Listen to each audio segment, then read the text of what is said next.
Bonjour tout le monde, bienvenue à cette troisième capsule qui en fait est la deuxième pour cette semaine de formation à distance. On va parler des indications de coloration SP et ML. Alors je vous avertis, je vais vous faire défiler un petit PowerPoint. Je vais essayer de rentrer ça dans les 15 minutes réglementaires pour mes petites capsules. Il y a beaucoup de stock là-dedans. De toute façon, l'année prochaine, on va y revenir sur ces sujets-là au besoin. Et de toute façon, dans Léa, vous aurez à votre disposition le petit PowerPoint que je vais faire défiler devant vous.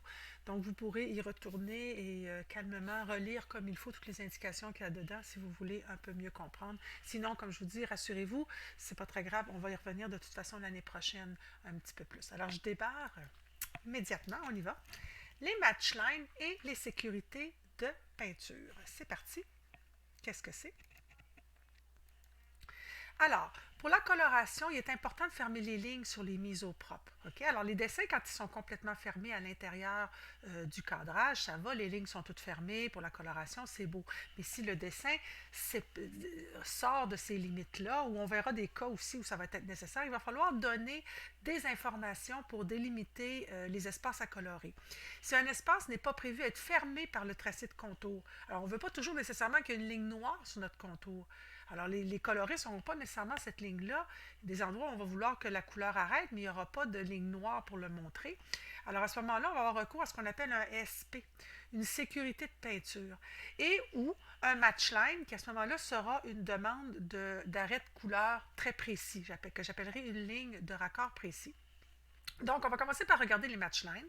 Les match lines sont des lignes de raccord précis à un dessin pivot situé sous lui dans les niveaux et servant à établir de façon exacte là où la coloration doit s'arrêter.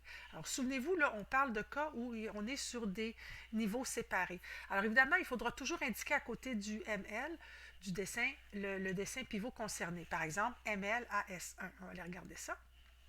Alors, prenons comme exemple ici un dessin clé qu'on verrait. C'est un petit personnage ici. Et je voudrais que, quand je le mets au propre, je l'ai séparé ici. Ça, c'est le niveau principal. Mais les oreilles ne sont pas là parce que je veux faire un suivi de mouvement pour les oreilles, par exemple, sur un autre niveau. Alors, on a vu qu'il y avait une oreille qui était en dessous puis une oreille qui était par-dessus sa tête en perspective. OK? Alors, vous voyez ici cette oreille-là. Elle se trouverait à être située, on va mettre le niveau des oreilles par-dessus celui du corps, mais cette oreille-là, on veut que la couleur arrête flush au niveau de la tête. On ne veut pas redoubler avec une autre ligne. Et donc, à ce moment-là, on mettrait une petite ligne rouge. Et les lignes rouges sont un code pour les coloristes de devoir effacer la ligne par la suite. Et on appelle ça ML, Matchline, à S1. S1 étant le niveau qu'on a vu avant ici. Et ça serait S1. Mon niveau d'oreille serait par-dessus. D'accord? Alors, on inscrirait Matchline à S1. Et voilà. Ça serait un match line. Vous allez voir, on va voir les résultats tout à l'heure. Maintenant, les sécurités de peinture. La sécurité de peinture, elle, sert à fermer une structure ouverte et tracer une limite pour la coloration. Mais cette limite-là, contrairement au match line, n'a pas à être précise. On veut que la couleur se rende suffit à un endroit suffisant, c'est-à-dire pour qu'on ait une sécurité pour la coloration, mais ça n'a pas besoin d'être arrêté de façon précise, parce qu'il n'y a pas de raccord précis à un autre dessin sous lui. Elle est parfois située en dehors des limites visibles et sert à s'assurer qu'aucun espace non coloré ne demeure perceptible à l'écran. Alors, regardez ça à nouveau. Alors, quand est-ce qu'on va tracer un SP? Bien, par exemple, lorsque le dessin ne se termine pas à l'intérieur des limites du cadrage, mais se prolonge hors champ. Alors, on pourrait voir, comme on avait vu, ma bestiole tout à l'heure, elle dépassait du cadrage. Elle n'était pas complètement finie à l'intérieur du cadrage. Donc, il va falloir que je dise aux coloristes, eux autres, ils n'auront pas le cadrage pour savoir où ça arrête la couleur. Fait qu'il faut que je leur dise jusqu'où ils doivent colorer pour être sûr que tout est coloré à l'intérieur de l'écran. Alors, sur le dessin, on tracera une ligne au-delà de celle du cadrage pour fermer la structure et délimiter les limites souhaitées pour la coloration.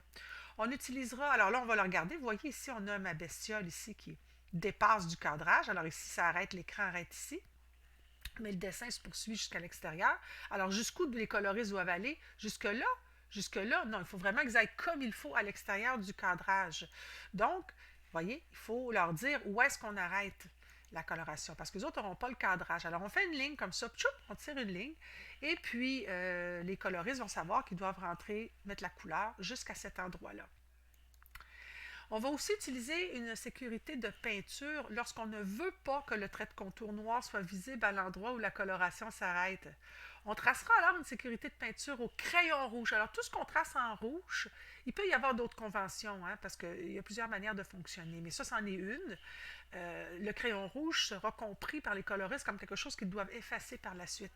Alors, on utilisera une sécurité de peinture au crayon rouge pour établir jusqu'où la couleur doit être appliquée et on l'identifiera clairement comme tel. Alors, on va écrire SP à côté.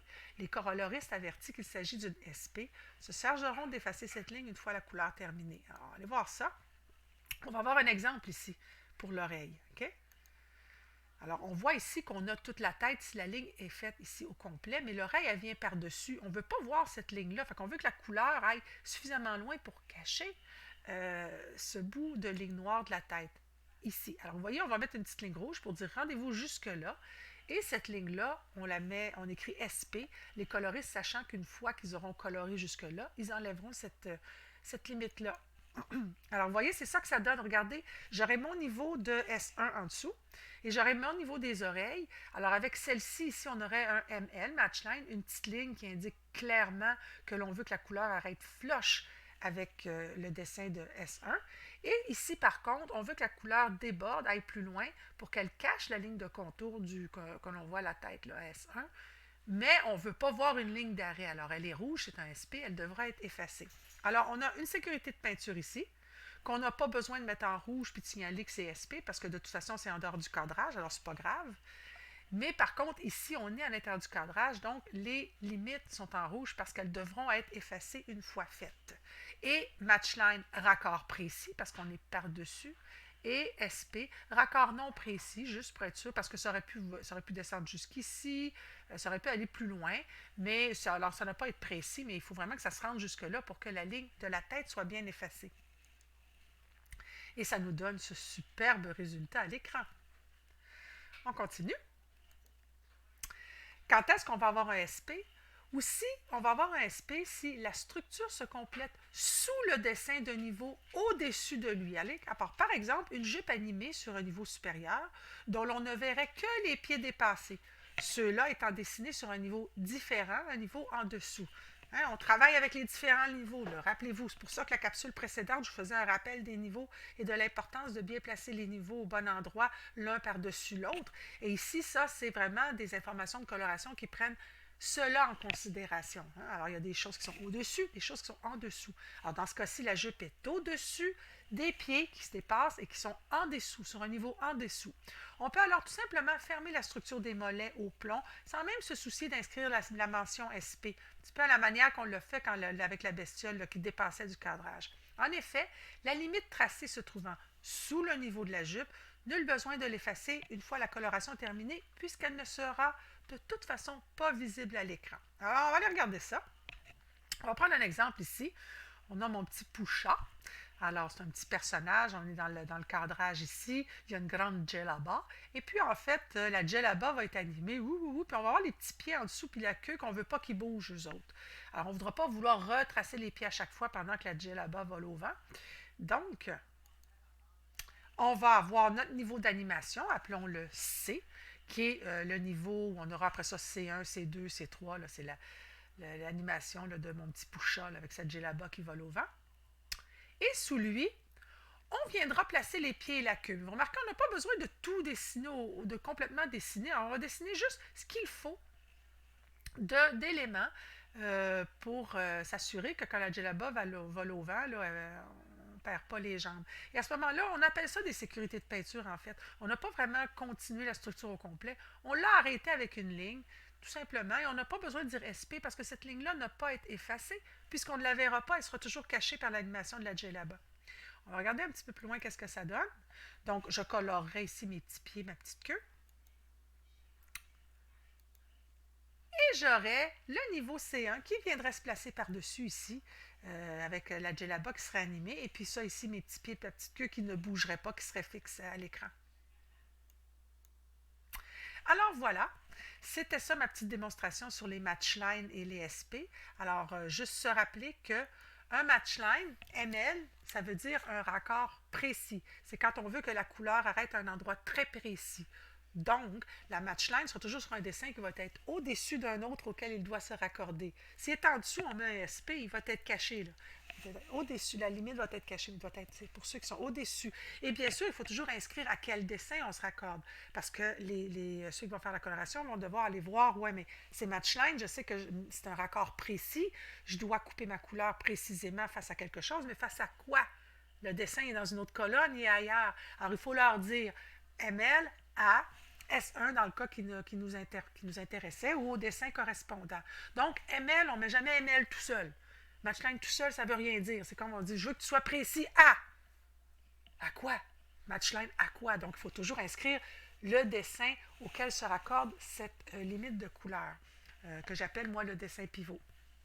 Une sécurité de peinture, ben, c'est une ligne, c'est une limite où on dit, ben, le coloriste doit aller jusque-là, mais cette limite-là n'a pas à être précise parce qu'elle ne se raccorde pas de façon précise à un autre dessin. Elle peut avoir un lien avec un autre dessin, comme par exemple des pieds sous une jupe. Il faut faire attention de colorer suffisamment pour qu'il n'y ait pas des bouts qui ne dépassent pas colorés par rapport à la jupe, mais cette limite-là n'a pas à être précise puisqu'elle est cachée de toute façon par la jupe. Alors voilà, c'était ça que j'avais à vous montrer comme deuxième matière pour cette semaine. Donc, je vous invite à aller récupérer le document, le PowerPoint que je vous ai montré dans cette capsule-là. Donc, vous pourrez aller relire ça plus tranquillement. Et puis, on se revoit la semaine prochaine avec autre chose. Et j'aimerais vous rappeler, n'oubliez pas que je vous ai donné rendez-vous pour une classe mardi prochain. Je vous écrirai un mio pour vous dire à quelle heure, à l'intérieur de votre groupe, je vais ouvrir la classe Zoom pour qu'on se parle de votre projet synthèse de la session. Alors, bonne semaine et à la semaine prochaine.